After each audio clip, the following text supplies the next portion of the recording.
ഗുരുയാനത്തിലേക്ക് സ്നേഹവന്ദനം. 3 burials of മെർക്കുഡസ് എസ്ട്രാദ എന്നൊരു Mexican ചലച്ചിത്രമുണ്ട്. American പശ്ചാത്തലത്തിൽ കുറെ നാടോടികൾ, അവർക്കിടയിൽ അഗാധ സൗഹൃദം രൂപപ്പെടുത്തിയെടുത്ത 2 പേര്. ഒരാളുടെ പേര് എസ്ട്രാദെ, അയാൾ കൊല്ലപ്പെടുന്നു. ഇതോട് ഈ ഉറ്റ ചങ്ങാതിന് മുമ്പിൽ ഒരൊറ്റ കാര്യം മാത്രമേ ഉള്ളൂ. ഈ ചങ്ങാതിയെ അയാൾ എപ്പോഴും കൂടെ കൊണ്ട് നടന്ന, മനസ്സിൽ കൊണ്ട് നടന്ന അയാളുടെ ദൂരെയുള്ള ഗ്രാമത്തിലെ വീട്ടുമുറ്റത്ത് അടക്കുക. കാരണം അയാൾ നിരന്തരം പറഞ്ഞുകൊണ്ടിരുന്ന ആ വീടിനെക്കുറിച്ച്, തന്റെ ഭാര്യയെക്കുറിച്ച്, തന്റെ കുഞ്ഞുങ്ങളെക്കുറിച്ച്, തൊടിയെക്കുറിച്ച്, തന്റെ ഗ്രാമത്തെക്കുറിച്ച്. ഒടുവിൽ ഈ കൊലപാതകം ചെയ്ത മനുഷ്യനെ തന്നെ അതിന് പ്രേരിപ്പിക്കുകയാണ് മനുഷ്യൻ, ശടിക്കുക. ഈ മൃതശരീരവുമായിട്ട് ആവശ്യത്തിലേറെ ദുർഘടം പിടിച്ച ഈ യാത്ര അവർ പുറപ്പെടുകയാണ്. ഒടുവിൽ ക്ലേശകരമായ ആ യാത്രയുടെ ഒടുവിൽ എസ്ട്രാദ പറഞ്ഞ ആ ദിശയിലേക്ക് എത്തുമ്പോൾ, ഇടത്തിലേക്ക് എത്തുമ്പോൾ, അവിടെ ആ പേരിലൊരു ഗ്രാമമില്ല, വീടില്ല, തൊടിയില്ല, അയാൾക്ക് ഭാര്യയില്ല, കുഞ്ഞുങ്ങളില്ല. കണ്ടു കഴിയുമ്പോൾ ഉള്ളിലിങ്ങനെ ചൂണ്ടക്കുളത്ത് വീഴുന്ന ഒരു ചലച്ചിത്രമായത്. വല്ലാതെ ഭാരം തോന്നിക്കുന്ന ഒന്നാ. എന്തിനാണ് ഒരു നാടോടി ഇല്ലാത്ത ബന്ധങ്ങളെക്കുറിച്ച് ഇത്രയും മേനി പറഞ്ഞത്, ഇത്രയും ഹുങ്ക് പറഞ്ഞത്? എനിക്ക് തോന്നുന്നു വീട് നഷ്ടമായവർക്ക്, വീട് വിട്ടുപോയവർക്കൊക്കെയാണ് ഈ ബന്ധങ്ങൾ വളരെ പ്രധാനപ്പെട്ടതായിട്ട് മാറുക. പലതിനകത്തും അതിപരിചയം കൊണ്ട് നമുക്കിങ്ങനെ ഭംഗി നഷ്ടപ്പെടുക എന്ന് പറഞ്ഞ ഒരു ദുരന്തമുണ്ട് മനുഷ്യന്. ചിരപരിചയം കൊണ്ട് പല ബന്ധങ്ങളുടെയും ഭംഗി നമ്മൾ ആസ്വദിക്കുന്നില്ല. എന്നാൽ ഏതെങ്കിലും കാരണങ്ങളുണ്ട് ഈ ബന്ധം വിട്ടുപോയവർ, വിശേഷിച്ചും ഈ ലോകത്തിന് വേണ്ടിയൊക്കെ ജീവിക്കാനായിട്ട് തങ്ങളുടെ ഗാർഹിക പരിസരങ്ങൾ വിട്ടുപോയ മനുഷ്യരുണ്ട്. അവരൊക്കെ ചങ്കിക്കൊണ്ട് നടന്ന ഏറ്റവും വലിയ വേദന, ഏറ്റവും വലിയ സന്തോഷമൊക്കെ അവരുടെ കൂടെ കൊണ്ട് നടക്കുന്ന ഈ ബന്ധങ്ങളായിരുന്നു. വിവേകാനന്ദയുടെ മായി ബന്ധപ്പെട്ട ഈ ദിവസങ്ങളിൽ കുറച്ച് വായനയിലൂടെ കടന്നുപോയി. ഒന്നിനു മുമ്പിൽ നിലവനിക്കാത്ത ഈ മനുഷ്യന് ഒരുപക്ഷെ ആകപ്പാടെ തന്റെ ജീവിതത്തിൽ എവിടെങ്കിലുമൊക്കെ ഇത്തിരി ഒരു അഭ്യർത്ഥനയുടെ തലത്തിൽ അയാൾ എന്തെങ്കിലും എഴുതിയിരിക്കുന്നത് അവസാന കാലങ്ങളിൽ ആ ദേശത്തെ ഒരു നാട്ടുരാജാവിന് അദ്ദേഹം എഴുതിയിരിക്കുന്ന ഒരു കുറിപ്പുണ്ട്. ആ കുറിപ്പിങ്ങനെയാണ്: എനിക്കിങ്ങനെ ഭയങ്കരമായ ഒരു വിഷമമുണ്ട്, അതെന്റെ അമ്മയെക്കുറിച്ച്. അമ്മ മേയാത്തൊരു ചെറിയ കുടിലിനകത്ത് ആവശ്യത്തിലേറെ ദാരിദ്ര്യമുണ്ട്. അങ്ങയുടെ ഒരു ബെനവളൻസിൽ അവൾക്ക് വേണ്ടി ഒരു ചെറിയ കുടിൽ പണിതു കൊടുത്താൽ കൊള്ളാമെന്ന് പറയുന്ന ഒരു കുഞ്ഞു വരി. അതിനകത്ത് ആ കിടപ്പുണ്ട് ഈ മനുഷ്യന്റെ ആ കൈവിട്ടുപോയ ബന്ധങ്ങളുടെ മീതെയുള്ള വ്യഥ, കൈവിട്ടുപോയ ബന്ധങ്ങളുടെ മീതെ പുലർത്താതെ പോയി ആ ഉത്തരവാദിത്തത്തെക്കുറിച്ചുള്ള ഭാരം.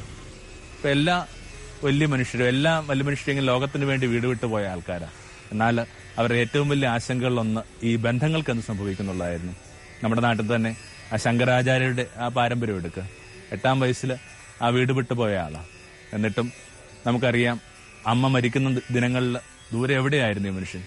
കൃത്യമായിട്ട് അമ്മയുടെ മരണക്കിടക്കയിലേക്ക് വന്നിട്ട് ഈ മനുഷ്യന്റെ സാന്നിധ്യത്തിലാണ് അമ്മ മരിക്കുന്നത്. യേശുവിന്റെ കാര്യത്തിനകത്തും ഒരുപക്ഷെ ഭംഗിയായിട്ട് വായിച്ചെടുക്കാവുന്ന ഒരു വിചാരം ഇത്. യേശു ഒരു പ്രത്യേക ഘട്ടത്തിനകത്ത് വീട് വിട്ട ഒരാളാണ്. ചിലപ്പോഴൊക്കെ ബന്ധങ്ങളോട് വല്ലാത്ത നിർമ്മമതയൊക്കെ കാണിക്കുന്നുണ്ട്.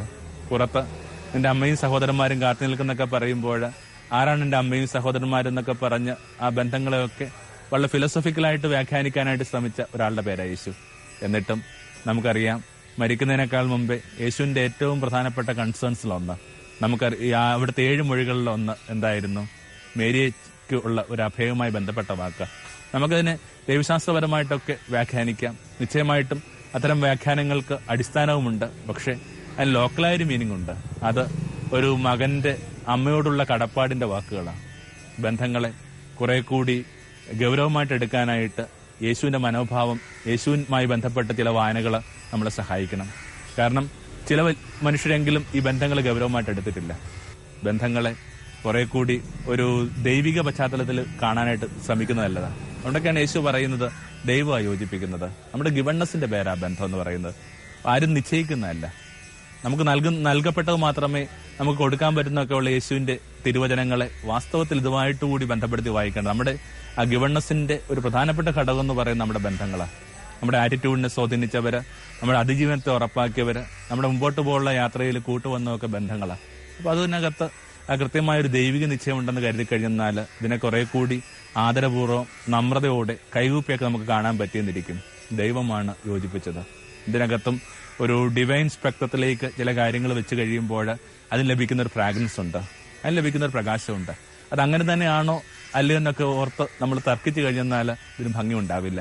ഇടയ്ക്കിടയ്ക്ക് ഞാൻ സൂചിപ്പിക്കുന്ന കണക്ക് സ്പിരിച്വാലിറ്റി എന്ന് പറയുന്നത് തന്നെ ഇങ്ങനെ സദ്ഭാവനകളുടെ ഒരു സഞ്ചയമാണ് വാസ്തവത്തിൽ ആത്മീയം എന്ന് പറയുന്നത്. മനുഷ്യൻ ഉണ്ടാക്കിയെടുക്കുന്ന ഏറ്റവും നല്ല ഭാവന, ഏറ്റവും ക്വാളിറ്റി ഉള്ള ഭാവന, ഏറ്റവും സുഗന്ധമുള്ള ഭാവനയുടെ പേരാണ് സ്പിരിച്വാലിറ്റി. അപ്പൊ എന്തിനകത്തും ഈ സ്പിരിച്വാലിറ്റി എന്ന് പറയുമ്പോൾ നിശ്ചയമായിട്ടും ഈ ദൈവിക നിശ്ചയത്തിന്റെ ഭാഗമായിട്ട് ചില കാര്യങ്ങൾ കണ്ടെത്താനുള്ള പ്രകാശമാണ്. എന്റെ ബന്ധങ്ങൾ എന്റെ ദൈവിക നിശ്ചയത്തിന്റെ ഭാഗമാണ്. അതുകൊണ്ട് തന്നെ അതിനെ ആദരപൂർവ്വം കാണാനുള്ള ഒരു ക്ഷണം എനിക്കുണ്ട്. കുറഞ്ഞ പക്ഷം അതിനകത്തുനിന്ന് ഈ മാറി നടക്കാതിരിക്കാനായിട്ട് അതിനെ ഈ അനാദരവോടുകൂടി സൂചിപ്പിക്കുന്ന ചില ഘടകങ്ങളെങ്കിലും ഒഴിവാക്കേണ്ട ബാധ്യത എനിക്കുണ്ട്. യേശുവിന്റെ ആ വംശാവലിയൊക്കെ പഠിക്കുമ്പോൾ ഈ കാര്യം നമുക്ക് നന്നായിട്ട് മനസ്സിലാകും. യേശുവിന്റെ വംശാവലി നമ്മൾ വായിച്ചു നോക്കുമ്പോൾ നമ്മൾ അത്ഭുതപ്പെടുത്തുന്ന കാര്യമുണ്ട്. അതിനകത്ത് വേണമെങ്കിൽ എഡിറ്റ് ചെയ്യപ്പെടാവുന്ന കുറെ അധികം മനുഷ്യരുടെ സൂചനകളുണ്ട്. വിശേഷിച്ച് ഒരു 4 സ്ത്രീകളുടെ സൂചനകൾ നമ്മളൊന്ന് മനസ്സിലേക്ക് കൊണ്ടുപോകുന്നല്ല. ഒന്ന് റാഹബ് ആ ഒരു ദേശത്തിന്റെ ഗണികയായിരുന്നു. പിന്നെ താമാർ പറയുന്നത്, താമാറും സെഡ്യൂസ് ചെയ്തിരുന്ന ഒരു സ്ത്രീയാണ്. പിന്നെ സ്വന്തം ഭർത്താവിനെയൊക്കെ വിട്ടിട്ട് ഒരുപക്ഷെ വലിയൊരു അപരാധത്തിലേക്ക് പോയ ബർഷീബയുടെ പേരും ഇതിനകത്ത് പരാമർശിക്കപ്പെടുന്നുണ്ട്. ഇതുകൂടാതെ വളരെയേറെ ശുദ്ധയായ വളരെ നിർമ്മലയായ ഒരു സ്ത്രീ അതിനകത്ത് പരാമർശിക്കപ്പെടുന്ന റൂത്തിന്റെ പക്ഷേ വേറൊരു പ്രശ്നമുണ്ട്. റൂത്ത് മറ്റൊരു സംസ്കാരത്തിൽ നിന്ന്, മറ്റൊരു ഗോത്രത്തിൽ നിന്നുള്ള, കൃത്യമായിട്ട് നിയമാവർത്തന പുസ്തകത്തിനകത്തുനിന്ന് ഒരു ബന്ധവും പാടില്ലെന്ന് പറയുന്ന ഒരു ഗോത്രത്തിനകത്തുനിന്നാണ് റൂത്ത് വരിക. അപ്പൊ ഇങ്ങനെ എന്തുകൊണ്ടായിരിക്കണം ഈ വംശീയ ശുദ്ധിക്ക് വേണ്ടി മനുഷ്യൻ വളരെയേറെ സങ്കല്പങ്ങൾ മെയ്യുമ്പോൾ ആ കുടുംബത്തിന്റെ മഹിമയെക്കുറിച്ചൊക്കെ മനുഷ്യൻ വലിയ ഹുങ്ക് പറയുമ്പോൾ യേശുവിന്റെ വംശാവലിയിൽ ഇതൊന്നുമില്ലാത്ത മനുഷ്യരുടെ പേര് പ്രത്യക്ഷപ്പെടുക? ഒരു ടൊട്ടാലിറ്റി നമ്മുടെ ബന്ധങ്ങൾ എടുക്കാനുള്ള ക്ഷണമാണ്. പലപ്പോഴും നമ്മൾ നമ്മുടെ ബന്ധങ്ങളെക്കുറിച്ച് പറയുമ്പോൾ അതിനകത്ത് ഏതെങ്കിലും തരത്തിലൊരു ക്വാളിറ്റി എക്സിസ്റ്റൻസ് ഉള്ളവരെ കുറിച്ച് മാത്രം നമ്മൾ സംസാരിക്കുക. സമൂഹത്തിൽ എവിടെയെങ്കിലും എത്തിയവര്, സമൂഹത്തിൽ ആദരിക്കപ്പെടുന്നവര്. പക്ഷെ അല്ലാത്തവരെ കൂടി ആ ചങ്കോട് ചേർത്ത് പിടിക്കാനായിട്ടുള്ള ബാധ്യത നമുക്കില്ലേ?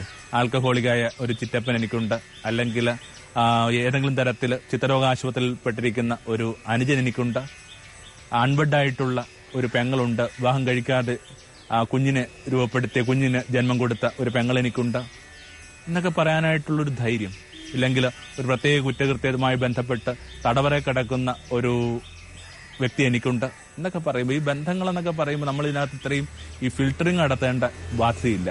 ഇതെല്ലാം കൂടി ചേർന്നിട്ടാണ് നമ്മുടെ ബന്ധങ്ങൾ. എനിക്കൊരു ചെറിയ വിഷമം ഇതാണ്, ഈ പലപ്പോഴുമൊക്കെ ഈ കുടുംബമായിട്ട് ബന്ധപ്പെട്ട് ചില ഒത്തുചേരലുകൾക്കകത്തൊക്കെ എന്തെങ്കിലും ഒരു ചെറിയ പ്രഭാഷണത്തിനൊക്കെ ആയിട്ട് പോകാറുണ്ട്. അവിടെയൊക്കെ ഓരോരുത്തരും പറയുന്നത് തങ്ങളുടെ കുടുംബത്തിനകത്ത് നിന്ന് ഈ പേരുണ്ടാക്കിയ മനുഷ്യർ, എന്ത് പേര്, എന്താ ഈ പേരുകൊണ്ട് ഇവർ ഓരോരുത്തരും അർത്ഥമാക്കുക? പേരുള്ളവർക്ക് വേണ്ടി മാത്രം ഉള്ളൊരു ഭൂമിയായിട്ട്, ഒരു ഇടമായിട്ടൊക്കെ നിങ്ങൾ ഈ ബന്ധങ്ങളെ കരുതുന്നുണ്ടോ? അല്ലെങ്കിൽ അതിനെ ചുരുക്കേണ്ടതുണ്ടോ? ഇങ്ങനെ ഒന്നാമത്തെ ഒരു പാഠം യേശുവിൽ നിന്ന് മനസ്സിലാക്കേണ്ടത് ബന്ധങ്ങളുമായി ബന്ധപ്പെട്ടതാണ്. ആ ബന്ധങ്ങൾ അതിന്റെ ടൊട്ടാലിറ്റി എടുക്കുക. എന്തുമാത്രം കുറവുകളും പോരായ്മകളും ബാലിശതകളും ഇടർച്ചകളും പരാജയങ്ങളുമുള്ള ഒരു വീടായിക്കൊള്ളട്ടെ, ചേർത്ത് പിടിക്കുക. നിങ്ങളെ ഉറ്റവരെ ഡിസോൺ ചെയ്ത് കഴിയുന്നാൽ പിന്നെ ബാക്കി എന്തുണ്ട്? വളരെയേറെ വിഷമം പിടിച്ച ഒരു ജീവിതസാക്ഷ്യത്തിന് ഈ ദിവസങ്ങളിൽ കാതോർത്തു. ഒരു പ്രത്യേക കാരണം കൊണ്ട് ഇങ്ങനെ വീട് വിട്ടിറങ്ങിപ്പോയ ഒരാളാണ്. ആ വീട് വിട്ടിറങ്ങിപ്പോയ ഒരാള് വടക്കേ ഇന്ത്യയിൽ ഒരു ഇടത്ത് താമസിക്കുന്നുണ്ട്. ആ താമസിക്കുന്നതിനെ കുറിച്ച് അത്യാവശ്യം ധാരണ വീടിനുമുണ്ട്. എന്നാൽ സ്വത്ത് വിഭജിക്കപ്പെടുന്ന ഒരു സമയം വന്നു കഴിഞ്ഞപ്പോൾ അങ്ങനത്തെ സഹോദരൻ മരിച്ചുപോയതായിട്ട് അവരിങ്ങനെ പത്രത്തിലേക്ക് പ്രസിദ്ധീകരിക്കുക. അത് വായിക്കുന്ന ഒരു സഹോദരൻ, അയാൾ എന്തു ആവട്ടെ, വീട് വിട്ടുപോയ അയാൾക്കായിട്ടെ, വീടിന്റെ ഉത്തരവാദിത്തങ്ങളുടെ മീതെ ഗൗരവമായിട്ട് ശ്രദ്ധ പുലർത്താതെ പോയ ഒരാളായിക്കൊള്ളട്ടെ, അയാളുണ്ടാക്കുന്ന ഭാരം എന്തായിരിക്കും? എന്നിട്ടോ ആ കഥകളെക്കാൾ കഠിനമായിട്ട് അയാള് ഈ പറഞ്ഞ വീടിനടുത്തായിട്ട് ഒരു ചെറിയ ഇടം വാങ്ങി അവിടെ ഇങ്ങനെ ഒറ്റക്ക് പാർത്തു. ഈ അടുത്ത ദിവസങ്ങളിൽ അദ്ദേഹം മരിച്ചുപോയി. അപ്പൊ ഈ ഒരു ജീവിതത്തിനകത്ത് ബന്ധങ്ങളുമായി ബന്ധപ്പെട്ട അത്ര ഭംഗിയുള്ള കാര്യങ്ങളല്ല കേട്ടുകൊണ്ടിരിക്കുന്നത്. പലപ്പോഴും മനുഷ്യൻ ഏറ്റവും കൂടുതൽ പരിക്കേൽക്കുന്ന ഈ ബന്ധങ്ങളും തന്നെയാണെന്നുള്ളതാണ് ഇതിനകത്ത് ഏറ്റവും വിഷമം പിടിപ്പിച്ച ഒരു വിചാരം. സക്കറിയായുടെ പുസ്തകം വായിക്കുമ്പോൾ മുമ്പ് ശ്രദ്ധിക്കാതിരുന്ന ഒരു വരി ഈ ദിവസങ്ങൾ ഞാൻ ശ്രദ്ധിച്ചു. ഒരാൾ ചോദിക്കുകയാണ്, പ്രവാചകനോട് ചോദിക്കുകയാണ്, നിന്റെ ആ മുതുകത്ത് കാണുന്ന ഈ അടികൾ എവിടെ നിന്നാണ് കിട്ടിയത്?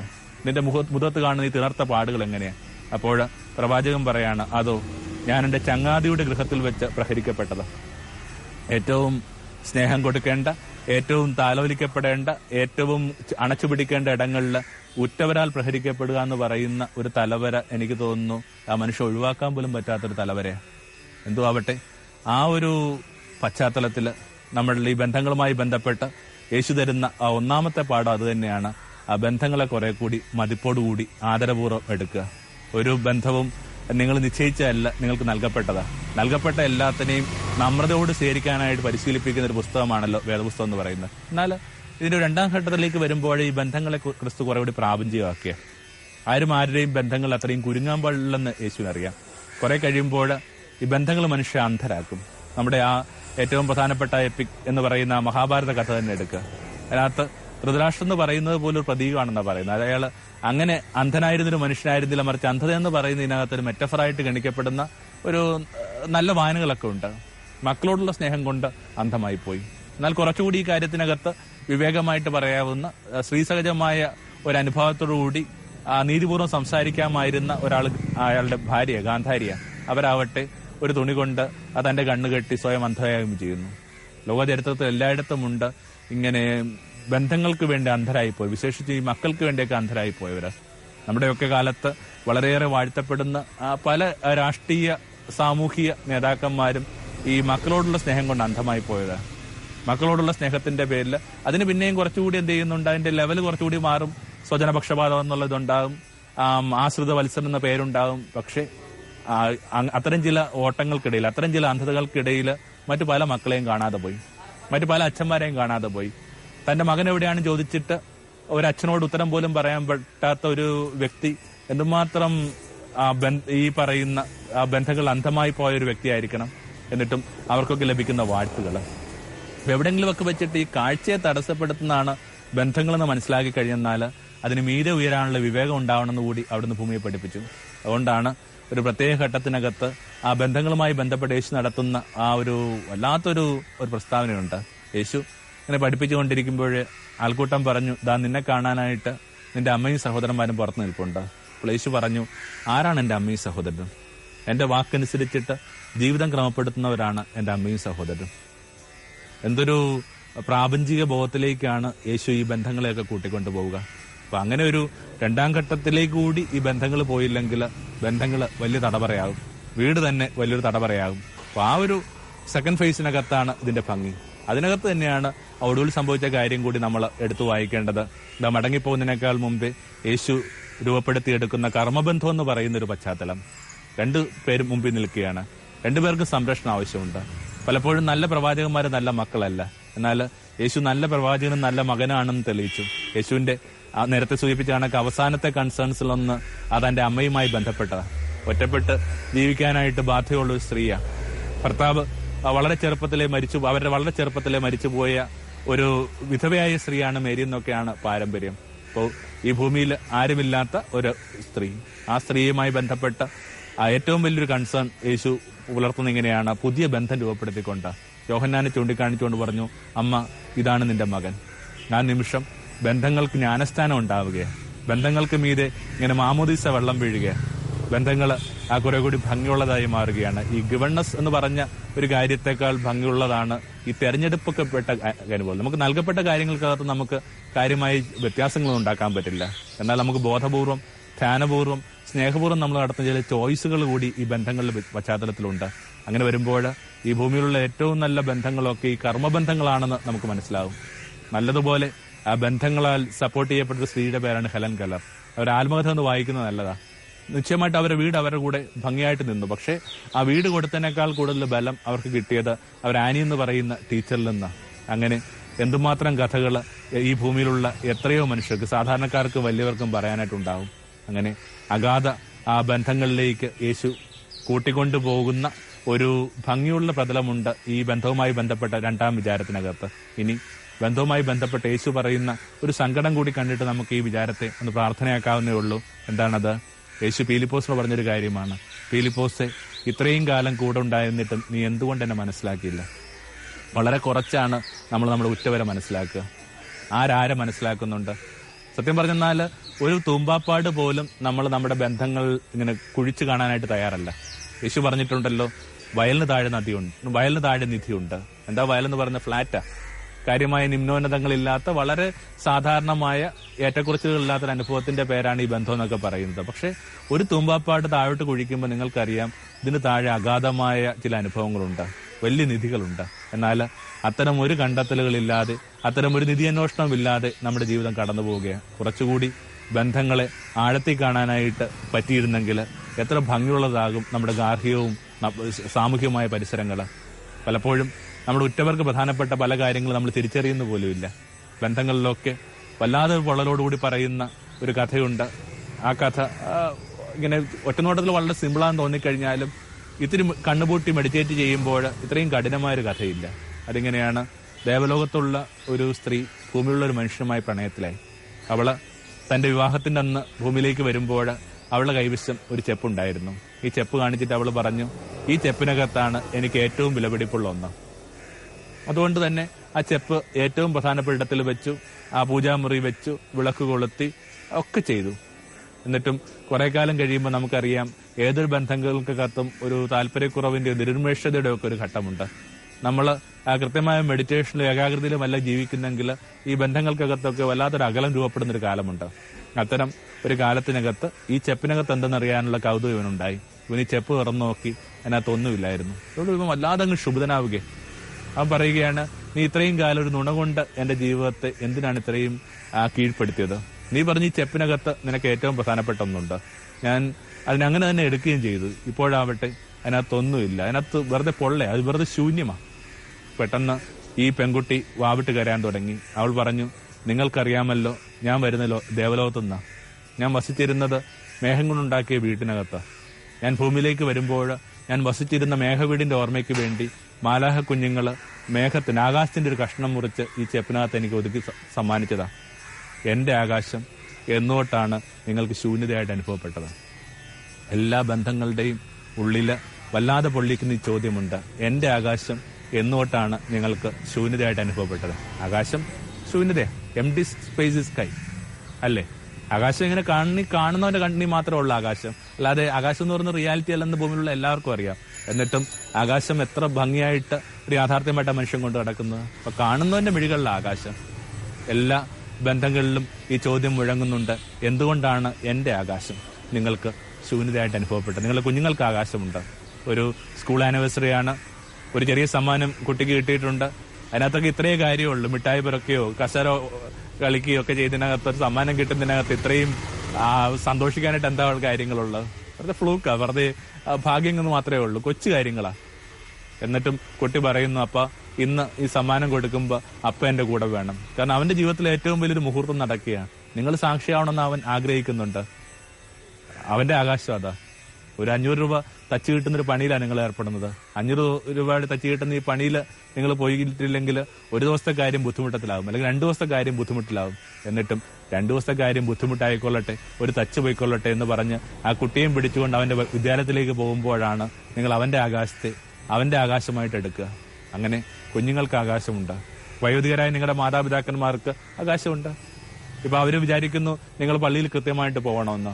ഇങ്ങനെ ഒരു പള്ളിമുറ്റത്ത് ഇരുന്നു കൊണ്ട് രജിസ്റ്റർ വെച്ചുകൊണ്ട് ആ പള്ളി വരുന്നവർ ആരൊക്കെ, വരാത്തവരാരൊക്കെ എന്നൊക്കെ പറഞ്ഞ് അറ്റൻഡൻസ് എടുക്കുന്ന ഒരു ദൈവസങ്കല്പമൊന്നും എന്റെ മനസ്സിൽ ഇപ്പോഴും ഇല്ല, ഒരിക്കലും ഉണ്ടായിരുന്നിട്ടില്ല. പക്ഷെ എന്നാൽ പോലും നിങ്ങളുടെ പേരൻസിന് അത് പ്രധാനപ്പെട്ടതായിട്ട് കരുതുന്നുണ്ടെങ്കിൽ എന്തുകൊണ്ട് നിങ്ങൾക്ക് പള്ളിയിൽ പോയിക്കൂടാ? അങ്ങനെ എന്തുമാത്രം കാര്യങ്ങൾക്കകത്ത് മനുഷ്യന് അവന്റെ ഉറ്റവരുടെ ആകാശത്തെ ഗൗരവമായിട്ട് എടുക്കാനായിട്ട് പറ്റും. കണ്ട ചിന്തകളെ ഒന്ന് വേഗത്തേക്ക് ക്രോഡീകരിക്കുകയാണ് ഈ ബന്ധങ്ങള്. കുറെ കൂടി അതിനെ മൂല്യമുള്ളതായിട്ട് കാണേണ്ട ബാധ്യത നമുക്കുണ്ട്. വേദപുസ്തകം മുഴുവൻ ഈ ബന്ധങ്ങൾക്ക് വേണ്ടിയുള്ള ഭംഗിയുള്ള വാഴ്ത്തലുകളാണ്. വിശേഷിച്ചും ഒരു സങ്കീർത്തനം ഓർമ്മിക്കുകയാണ്, എത്ര ഭംഗിയുള്ളതാണ് ഈ സഹോദരന്മാർ ഒരുമിച്ച് വസിക്കുന്ന ഇടം. അതിങ്ങനെയാണ് ഹെർമൺ മലമുകളിൽ നിന്ന് പെയ്യുന്ന തുഷാരം കണക്കാണ്. അതിങ്ങനെ ഏറ്റവും ഭംഗിയുള്ള കാഴ്ച, ഏറ്റവും അഴകുള്ള ഒരു കാഴ്ചയാണ് ഈ മഞ്ഞ് പെയ്യാൻ എന്ന് പറയുന്ന കാഴ്ച. പിന്നെ രണ്ടാമതായിട്ട് പറയുന്നത് അഹ്റോന്റെ ശിരസിൽ നിന്ന് ഇറ്റ് വീഴുന്ന അഭിഷേക തൈലം അവന്റെ താടിരോമങ്ങളിലൂടെ ഒഴുകി അവന്റെ അങ്കിയിൽ വീണ് ചിതർന്ന് കണക്കാം. The most beautiful and most anointed experience എന്ന് വേണമെങ്കിൽ അതിനെ ചുരുക്കാം. അതാണ് ഈ ബന്ധങ്ങൾ എന്ന് പറയുന്നത്. എന്നിട്ടും അതിനെ അങ്ങനെ നിലനിർത്താനായിട്ട് നമുക്ക് പറ്റുന്നുണ്ടോ? യേശു മരണത്തിനപ്പുറത്തേക്ക് കൂടി ഈ ബന്ധങ്ങളെ കൊണ്ടുപോയെന്ന് പറയുമ്പോഴാണ് ഇതിനകത്തൊരു പഞ്ച് ലൈൻ എന്ന് പറയുന്ന ഒരു വിചാരം വരുന്നത്. താൻ മരിച്ചതിന് ശേഷം താൻ ഉദ്ധിതനായ യേശു സ്ത്രീകൾക്ക് പ്രത്യക്ഷപ്പെടുമ്പോൾ അവരോട് പറഞ്ഞ വാക്കെന്താണ്? എന്റെ സഹോദരന്മാരോട് പറയുക, ഞാൻ അവരുടെയും എന്റെയും പിതാവിന്റെ അടുക്കലേക്ക് പോവുക. Tell my brethren. നമ്മൾ പലപ്പോഴും വിചാരിക്കുന്നുണ്ട് ബന്ധങ്ങളൊക്കെ ഇഹത്തിലേക്ക് വേണ്ടി മാത്രമാണ്, നല്ല ഇഹത്തിനപ്പുറത്തേക്ക് നീളുന്ന ബന്ധങ്ങളുണ്ട്. അതങ്ങനെ ആവട്ടെ. ഭംഗിയുള്ള ആ ബന്ധുത്വ വിചാരങ്ങൾ നമുക്ക് കൂട്ടായിട്ട് വരട്ടെ ഇഹത്തിലും പരത്തിലും. ആമേൻ. തമോന്മുഖം ജീവിതം പ്രഭാമയം സന്നിധാനം